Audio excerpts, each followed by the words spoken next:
বিশাল সুসংবাদ দিলেন সাকিব খান। ঈদ মানেই সাকিবময়। ঢালিউডের কিং নানা উৎসবে বিনোদন জগৎটাকে রাঙিয়ে তোলেন।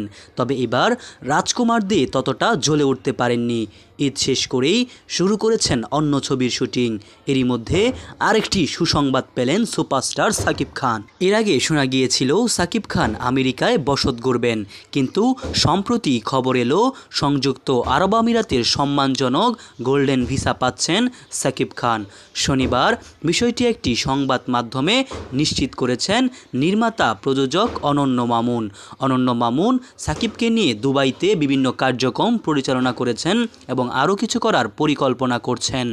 অনন্য মামুন বলেন, আরব আমিরাতের সংস্কৃতি মন্ত্রণালয় থেকে ক্রিয়েটিভ কালচার ক্যাটাগরিতে গোল্ডেন ভিসার রিকমেন্ডেশন পেয়েছেন সাকিব খান। এখন কেবল সেটা রিসিভ করে আনা বাকি। ব্যবসা ও এ ক্যাটাগরির চাকরি ছাড়া কেবল সংস্কৃতি অঙ্গনের মেধাবী তারকাদের বিনামূল্যে গোল্ডেন ভিসা দেওয়া হয়।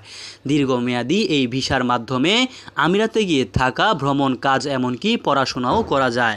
বলিউডের শাহরুখ খান, সঞ্জয় দত্ত সহ অনেক তারকা গোল্ডেন ভিসা পেয়েছেন। তবে বাংলাদেশ হিসাবে সাকিবই প্রথম এমন সুযোগ পাচ্ছেন দেশটির পক্ষে। সাকিবের ভিসা পাওয়া নিয়ে তিনি আরও বলেন, এই ভিসা ভারতের বড় বড় তারকারা পান, সেইখানে সাকিব খান পেয়েছেন, এটা গর্বের বিষয়। এতদিন তিনি ট্যুরিস্ট ভিসায় আমিরাতে যেতেন, এখন যাবেন আরও সম্মানিত হয়ে। অনন্য মামুন যখন আমিরাতের মন্ত্রণালয়ে যান, তারা এটাও জানান যে বাংলাদেশে কোনো সিনেমা ইন্ডাস্ট্রি আছে।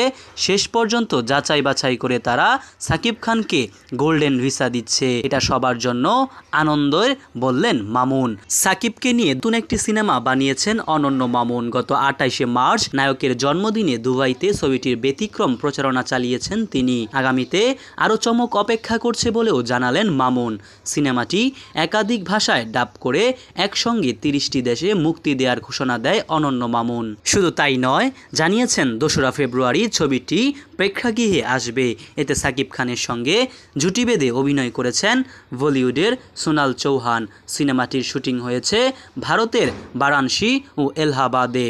সিনেমায় সাকিব, সোনাল ছাড়া আরও অভিনয় করেছেন পায়েল সরকার, বিশ্বজিৎ চক্রবর্তী, রাজেশ শর্মা, এলিনা শাম্মী, ইমতো রাশিদ, রাহুল দেব, অলোক জৈন, সাফা মারিয়া, জেসিয়া ইসলাম সহ অনেকে। মোহাম্মদ সায়েম সরকার, নিউজ বাংলাদেশ 64।